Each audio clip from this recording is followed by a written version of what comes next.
average family has less income now, today, than when Obama first took office. And I have to be fair,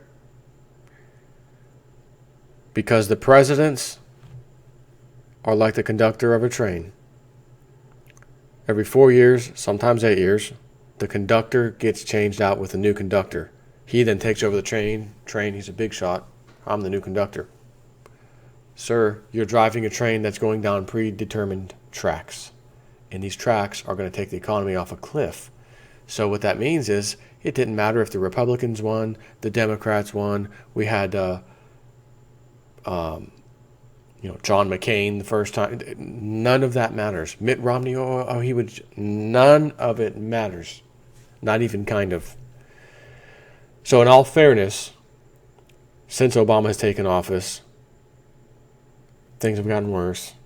And today, people have even less income than they had back then.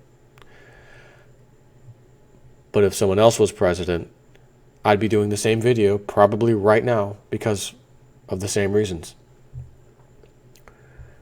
The conductor, so to speak, president, comes in, doesn't change anything else previously that was done by the previous presidents, takes what they've done and just continues on forward. Continues on forward, which also means the agenda or the status quo will also continue on forward. So if you were in a trend of losing jobs, that trend will continue losing jobs. If the trend continues of we're going to create these trans-Pacific partnerships and all these trade agreements and all this crap, if that was put in place before him, which it was started by Clinton, Bush went forward with it, Obama has gone even more forward with it. He signed his little executive orders and whatnot as well. So none of that helps ever in any country when you open up everything like that for these trade agreements, because all of a sudden you're allowing other countries to compete and sell things that you yourself could be selling. Instead of competing, you're essentially working with them.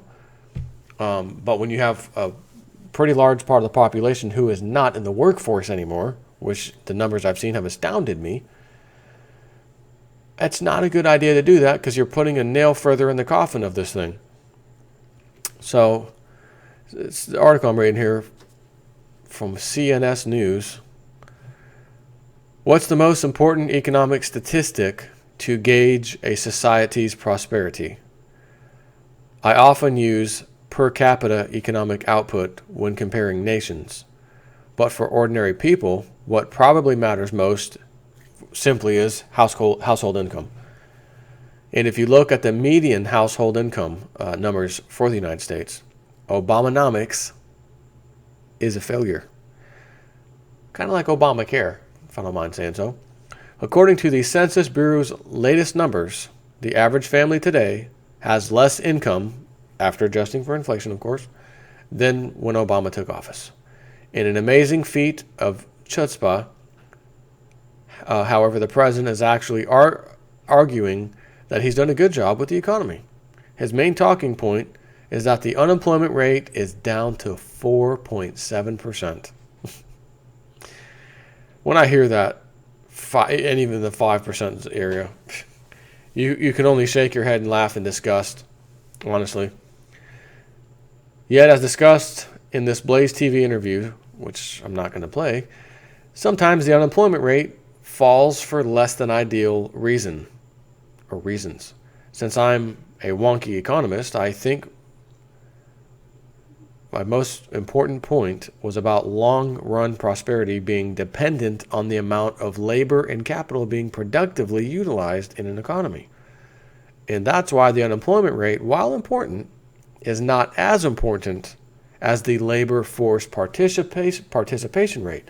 That's the number as I was just telling you about the other day, where I was calculating somewhere around 100 million people, that could be working and should be, they're in the working age category, are not. They've stopped looking for jobs. They are not in the labor force. Fortunately, when we calculate our unemployment numbers in this country, we don't count things like that, actually. So, Go figure, right? Something as important as that, you'd want to gauge a bunch of different things to say, well, here's where our unemployment rate is. But it's actually not quite the same as the jobless or not in the labor force rate. Well, let's see. Unemployed means, the very basic definition, you are not employed. You do not have a job. Labor force participation. I am not participating because I don't have a job, therefore I can't participate in the labor force. To me, that sounds like the same damn thing. So how is it that those numbers show incredibly, if you do the calculation, shows an unbelievable amount of unemployment, but the actual unemployment number we get from the government is 4.7%? How is that even possible when you still have nearly 50 million people on food stamps? That started back in 2008. And it was climbing and climbing and climbing, and we're at 48, 40, wherever it's at right now, close to 50. That's not going down. So if that many people are on it, and it was around 24 million supposedly in 2008, or just prior to 2008 when the economy took a dump, if that doubled, how in the hell can the unemployment rate actually go down and down and down? It can't. It's all rotten, rigged systems. He says, here's the data directly from the Bureau of Labor Statistics. As you can see, the trend over the past 10 years is not very heartening. And it says percent 10 years ago was about 66%. Falling labor force participation, 66%. 2007, 2008, it kind of just holds on, it's about the same. And then after that, it just downhill slide, baby. Downhill slide. I'm not talking about chutes and ladders. I'm talking about just the chutes. To be sure, Obama should not be blamed for the fact that a downward trend that began in 2008, except to the extent that he supported the big government policies of the Bush administration, of course. But he can be blamed for the fact that the numbers haven't recovered, as would normally happen as an economy pulls out of a recession. This is a rather damning indictment of Obamanomics. I'm going to say again, can he really be blamed? Think of it this way. Before him, before Bush, before Clinton, before Papa Bush, right? Just keep going. A snowball was being pushed downhill, and it's called the economy and finances, let's call it, okay?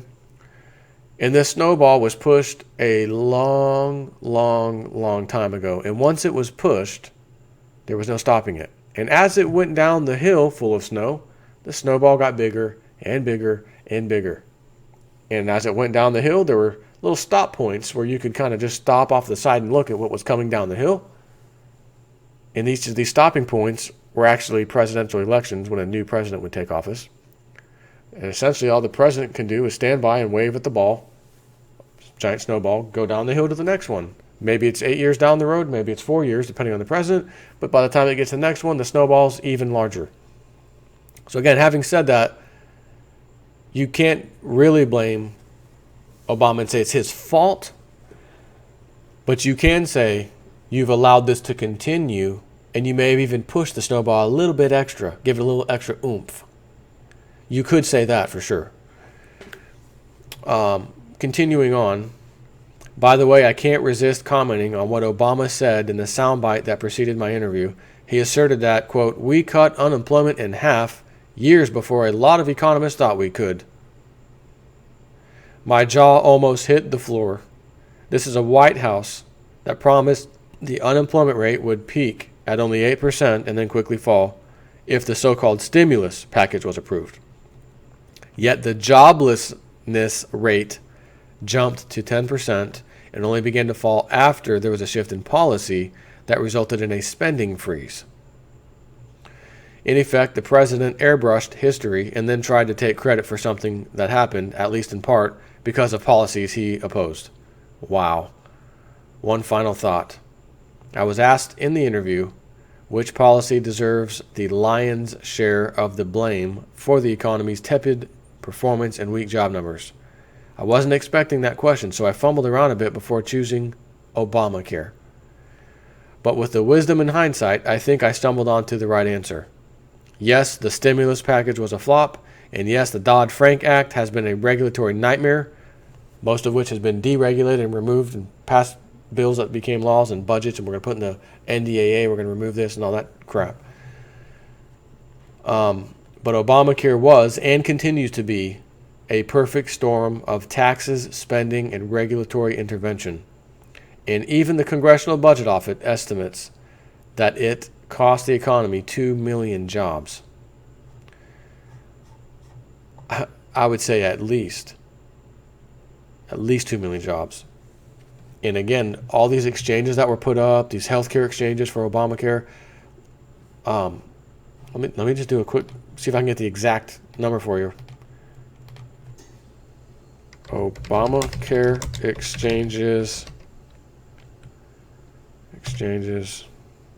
closing. More than half of Obama co-ops are closing. Many states are closing their Obamacare exchanges. More than half of ACA co-ops now out of insurance marketplaces. Interesting. Obamacare co-ops are failing at a rate of 50%. Again, a massive failure. It's only going to cost this much and it'll bring in this much. It was freaking way off. And I remember doing videos about Obamacare. And remember these little, I forgot what they called them. But they would, the one I remember talking about, and I got into a little detail because one of my subscribers emailed me, I believe, and said, by the way, I work at one of these. And he told me where they built it. They just put this new facility in. It's just a call center, essentially. And I remember exactly what happened. He said, we have, these companies got a lot of money to build up these facilities and hire a bunch of people and answer the calls that come in. And for every application that comes in, if you process it as one of the people that works there, you get your little commission or whatever. And he was saying how people would just sit there and kind of like refresh, because the web page or whatever that they're on at work, when they're refreshing, it would say if there's any new ones that came in. And you can grab it and assign it to yourself. Okay, I got that one. That's my, I may get some commission off that. So he said, people would refresh. And you'd have to do that because there was hardly any that ever came in. So when one did finally come in, they want to jump on it. So everyone's like refreshing constantly to grab it. And some people would call in to sign up. Other people would just send the packet in, and that's when it would get into their system and onto their website page that they're on, and then it would show up.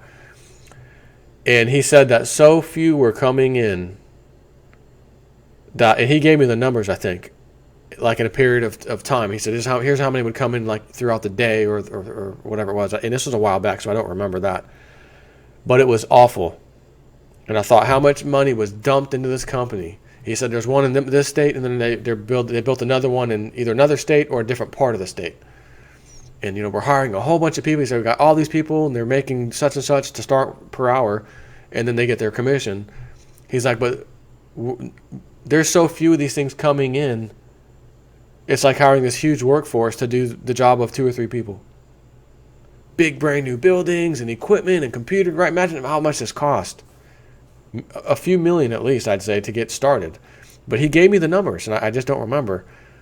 So think about that. Just sitting, waiting for Obamacare apps to come in, and like practically none are coming in. That, my friends, is the pure definition of absolute failure. Take care.